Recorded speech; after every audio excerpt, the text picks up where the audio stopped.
cuma nak tanya je, yang program dekat orang Kelantan tu ada lagi tak? Ada lagi tak? Toy, ada lagi. Sebab masih ramai lagi yang tak kantoi. Dia tahu Kelantan. Lepas tu dia pergi kerja ataupun dia pergi belajar dekat luar. Dia cuba nak, tengok tu, Port-Lis tengah ikat orang. Masih ramai lagi yang belum tertangkap. Kempen tangkap orang Kelantan. Bukan tangkap nak pukulkan, bukan. Dia nak tangkap, Kelantan. Oh, Kelantan tak mengaku. Sebab inilah realiti dia. Bila ramai pergi kerja dekat luar, dia lupa asal-usul negeri. Sekolah dulu elok-elok je. Sekolah dekat Kelantan. Bila dah pergi kerja,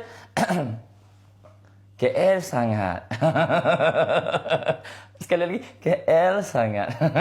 Sepatutnya, ngaku je lah tempat mana kita asal. Tak malu pun kita ngaku orang Kelantan. Janganlah malu kerana bangsa ataupun negeri. Jangan malu. Yang mana tak igat lagi, igat. Belum lagi kita. Kempen akan berjalan selama setahun. Lepas tu kan, nama betul-betul kalau kat kampung panggil Ashraf. Bila dah sampai KL dia panggil Acap. Lepas tu ada juga yang nama Nadira. Sampai dekat KL, Nak. Paling ni Aisyah. Nama Siti Nur Aisyah. Cantik, Ica. KL sangat. Tu legak orang Kelantan.